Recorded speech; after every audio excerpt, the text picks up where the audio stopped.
एक औरत की जिम्मेदारियां मरते दम तक भी खत्म नहीं होती। अरे जीजी, आज अचानक कैसे कोई खबर भी ना दी? निर्मला अपनी बड़ी बहन सरला से गले मिलते हुए बोली। तू तो बिल्कुल निर्मोही हो गई है। सिर्फ तूने अपने बच्चे और पोते पोतियों का ख्याल रख रहता है। एक बड़ी बहन भी है तेरी, उसकी भी कभी खोज खबर ले लिया कर। खुद तो कभी फ़ोन करती नहीं, न मिलने आती। हम फ़ोन करें तो तू घर पर नहीं मिलती। देखने चली आई जिंदा भी है? प्यारा सा उल्हाना देते हुए बोली। सरला जी, देख लो जीजी, जिंदा भी हूँ और सही सलामत भी। बस क्या करूँ, एक टांग घर पर और एक दुकान पर रहती है। बस इसी में समय ही नहीं मिलता। अच्छा किया तुम आ गई। निर्मला जी हंसते हुए अपनी बहन को कुर्सी पर बिठाते हुए बोली। सारी उम्र जिम्मेदारियों का बोझ ढोती रह गई। कभी अपने बारे में भी सोच। पहले अपनी पति बच्चों के लिए सोचती रही और अब बेटा बहू के परिवार की जिम्मेदारी का बोझ तूने अपने ऊपर ले लिया। अब तो बस कर 60 से ऊपर की होने को आई। कब तक शरीर को घिसती रहेगी? आराम दे बहन, तेरी हड्डियां बूढ़ी हो गई हैं, इनमें जवानी जितनी ताकत नहीं। बैठ गई ना तो सोच ले। क्यों बहू, सही कह रही हूँ ना मैं? यूँ मत कहना मौसी, सास आकर मेरी सास को बिगाड़ रही है। जो बात है मैं तो मुंह पर कहती हूँ। सरला जी अपनी बहन की बहू जो पानी लेकर आई थी उसकी तरफ देखते हुए बोली। आपकी बात बिल्कुल सही है मौसी जी। हम तो अम्मा को कहते हैं आराम करो, लेकिन यह मानती ही नहीं है। कहती हैं आराम करने से शरीर में जंग लग जाएगा। बैठे बैठे खाने से बीमारियां शरीर में घर करेंगी, वो अलग। जब तक चलती रहूंगी शरीर भी चलता रहेगा। पूछ लो मौसी जी, मैं झूठ कह रही हूँ तो अम्मा से? बहू मौसी सास के पैर दबाते हुए बोली। हाँ हाँ, सही तो कहती हूँ। मेरे बस की नहीं घर पर बैठ चारपाई तोड़ना। और वैसे भी सास बहू साथ घर में रहेंगे तो झगड़ा ही करेंगे ना। कम से कम बाहर रहूंगी तो झगड़े का मौका कम मिलेगा। इसे क्यों बहू? निर्मला जी अपनी बहू की तरफ देख हंसते हुए बोली। अम्मा जी, आप और झगड़ा, बस ये आपके बस की ना।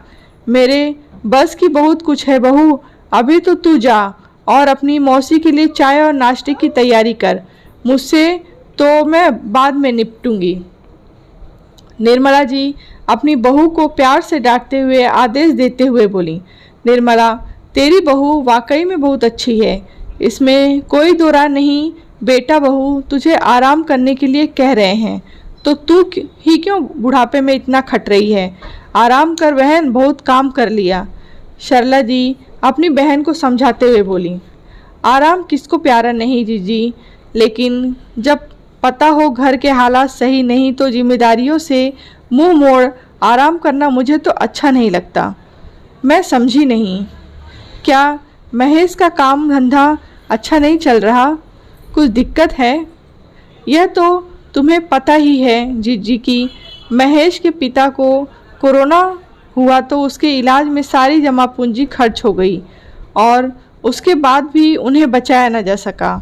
महामारी तो चली गई, लेकिन अपने साथ घर के मुखिया व जमा पूंजी को भी अपने साथ ले गई।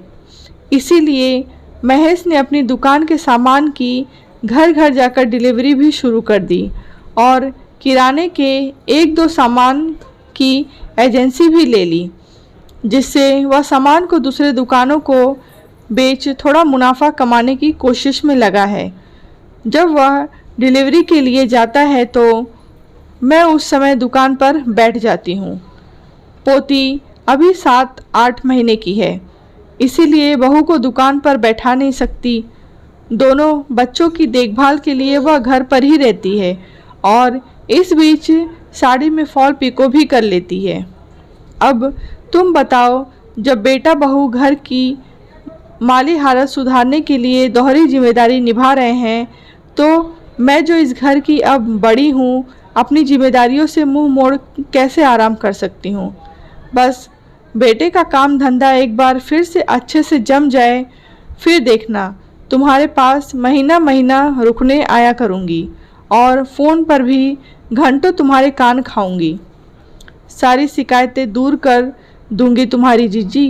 निर्मला जी अपने आंखों के गीले कोर पोंछ हंसते हुए बोली। अपनी बहन की बात सुन सरला जी बस मुस्कुरा दी।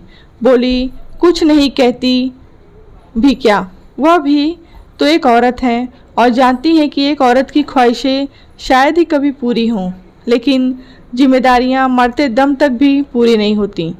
रसोई में चाय बनाती बहू की कानों में भी अपनी सास की बातें पड़ी तो अपनी सास के विचार सुन उसकी आंखें भी गीली हो गईं। कहानी आपको कैसी लगी है कमेंट बॉक्स में बताएं। कहानी अच्छी लगी हो तो लाइक करें, शेयर करें।